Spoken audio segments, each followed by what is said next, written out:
دوسرا کردار یزید کا ہوتا ہے. ہم حسین کے پیروکار ہیں جنہوں نے یزید کے اقتدار کو کبھی تسلیم نہیں کیا.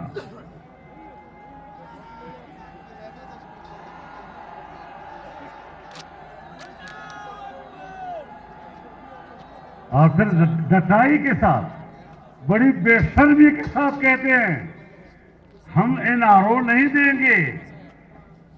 اللہ کرتا این آر او چھا گوشت دا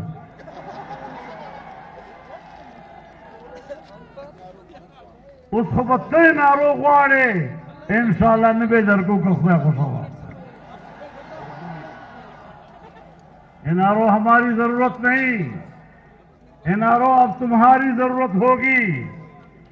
اور تم نے انصاف کے نام پر قوم کو دھوکہ دیا. کہنے لگے نوجوانوں کو 1 کروڑ نوکریاں دوں گا. 1 کروڑ 1 کروڑ نوکریاں سن 1947 سے لے کر آج 72 سال تک پاکستان میں کل نوکریوں کی تعداد 1 کروڑ تک نہیں پہنچی ہے. تم 1 سال میں مجھے کس طرح 1 کروڑ کی نوکری دیتے ہو؟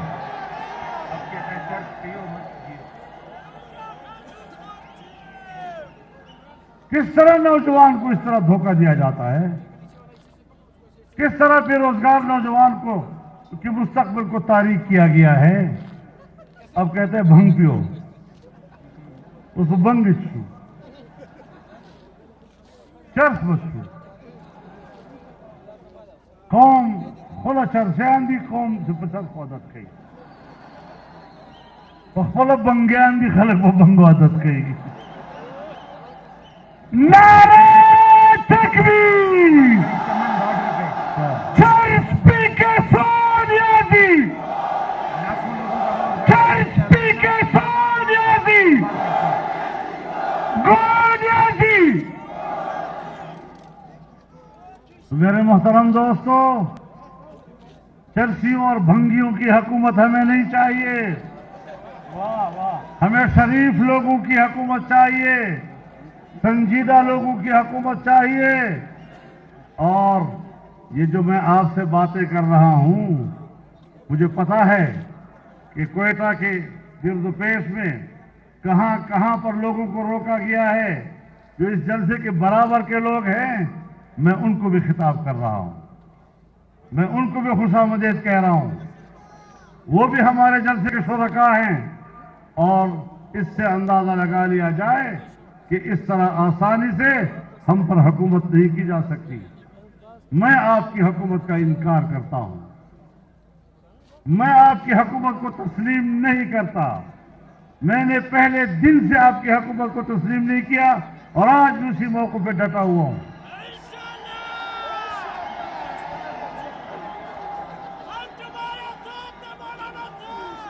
تم نے لوگوں سے روزگار چھین لیا ہے.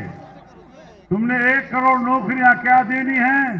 تم نے 26 لاکھ سے زیادہ برسر روزگار ملازمین کو ملازمتوں سے نکال دیا ہے.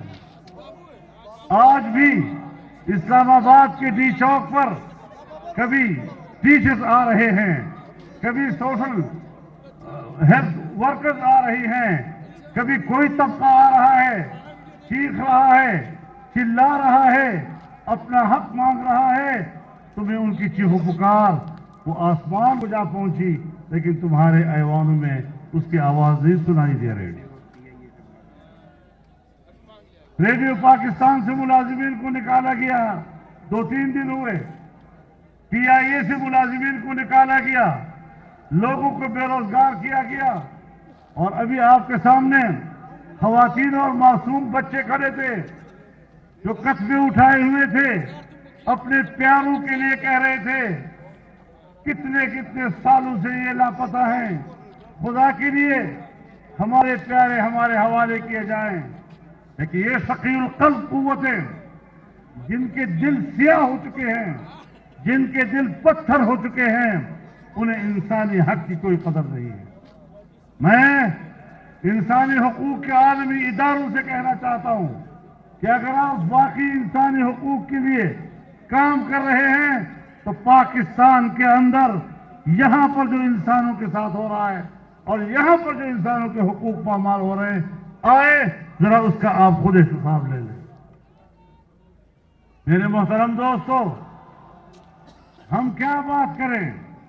وہ امریکہ جو سمجھتا ہے کہ ہم پاکستان کے آقا ہیں، ہیلری کلنٹن نے چند روز پہلے اس کا انٹرویو منظر عام پر آیا ہے اور اس سے پوچھا گیا کہ ڈیپ اسٹیٹ کس کو کہتے ہیں؟ دور ریاست چشتوائی آپ جواب کے ارتوائی کہ حکومت کے وہ جواب میں کہتی ہے کہ جس ملک میں فوج اور ان کی جاسوسی ایجنسیوں کی حکومت ہو اور اگر ان کو چیلنج کیا جائے تو پھر لوگوں کو پکڑتے ہیں، لاپتہ کرتے ہیں، قتل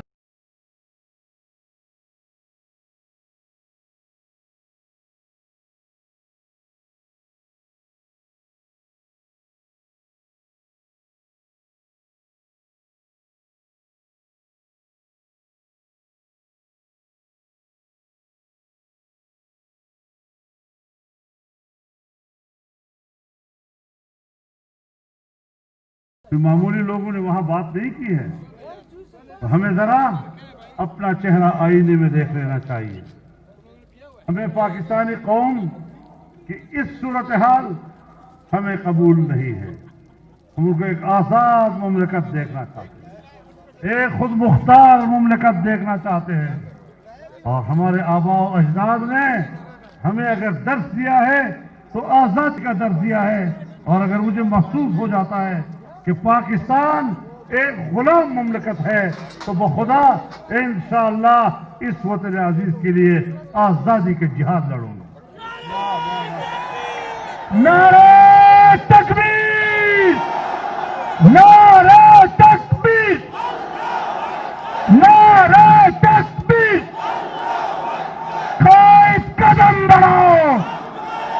قائد قدم بڑھاؤ! قائد قدم بڑھاؤ! ہم نے ہمیشہ اس وطن عزیز کو ایک خود مختار وطن کہا ہے۔ ہم نے ہمیشہ پاکستان کی داخلی اقتدار اعلیٰ کی بات کی ہے، اور ہمیشہ پارلیمنٹ میں اور ہر منصب پر ہم نے پاکستان کی اس حیثیت کا حلف اٹھایا ہے۔ لیکن اگر ہمیں یہ چیز مخدوش نظر آتی ہے تو پھر اس کو اپنی حالت پر واپس لینا یہ ہمارے آباء و اجداد کا درس ہے جسے ہم بھولے نہیں۔ میرے محترم دوستو، اب یہ سفر جاری ہے اور جاری رہے گا انشاءاللہ۔ آپ کی مرضی ہے، ظلم سے نکلنا چاہتے ہو تو ہمت کرو، آگے بڑھو۔ پورے قوم سے کہنا چاہتا ہوں، پورے پاکستان کے جوانوں سے کہنا چاہتا ہوں، پورے پاکستان کے بوڑھوں سے بزرگوں سے کہنا چاہتا ہوں، پورے پاکستان کے ماں اور بہنوں سے کہنا چاہتا ہوں کہ اگر پاکستان کو مستحکم بنانا ہے، اس کو آزاد رکھنا ہے، اس کو معاشی طور پر خوشحال رکھنا ہے تو پھر میدان میں جانا ہوگا۔ گھروں میں بیٹھے بیٹھے آزادی نہیں ملا کرتی،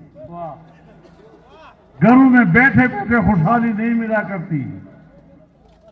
ہر شخص کمانے کے لیے گھر سے باہر تو نکلتا ہے نا، گھر میں بیٹھے بیٹھے تو روزی اس طرح نہیں آئے، کچھ محنت کرنی پڑتی کہ اگر پورے ملک میں پوری قوم پر اس قسم کے حالات مسلط ہو جائیں تو پھر قوم کو نکلنا پڑتا ہے۔ اس لیے ہمیں واضح کر دینا چاہتا ہوں کہ ہماری فوج ہمیں عزیز ہے۔ میرے نزدیک فوج کی حیثیت ایسی ہے جیسے آنکھوں کی پلکیں، سر کو بانا، آنکھوں کی پلکیں سرحدات، آنکھوں کی سرحدات کی حفاظت کرتی ہے، اور یہ صرف سرحدات پر ہی ہوتی ہے۔ لیکن اگر ان پلکوں کا ایک بال بھی اپنے حد سے تجاوز کر کے آنکھ کے اندر آ جاتا ہے تو پھر آنکھ بے قرار ہو جاتی ہے، تو پھر آنکھ اشک بہاتی ہے، یا تو اشک بہاتے بہاتے وہ بال نکل جائے ورنہ پھر اس بال کو نکالنا پڑتا ہے.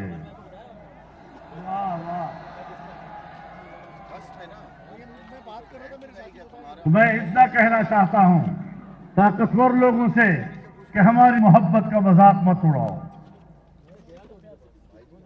ہماری وفاداریوں کا مذاق مت اڑاؤ, قوم کو اس حد تک مت لے جاؤ کہ پھر واپس آنا مشکل ہو جائے. ہم نے اس ملک کو ایک رکھنا ہے. ہم نے اس ملک کے عوام کے حقوق کی بات کر لی ہے, ہم نے چھوٹے صوبوں کے حقوق کی بات کر لی ہے, اور دنیا میں پاکستان کی عزت و وقار کو اونچا کرنا ہے. انشاءاللہ اس پر آپ کو ہمارا اتفاق رائے ہے, اور اسی نقطۂ نظر کو لے کے ہم نے آگے بڑھنا ہے, ہمت کے ساتھ آگے بڑھنا ہے, جرت کے ساتھ آگے بڑھنا ہے, اور وفادار کی حیثیت سے ہمیں آگے بڑھنا ہے. اللہ تعالی ہمارا حامی و ناصر ہو. وآخر دعوانا ان الحمدللہ رب العالمین.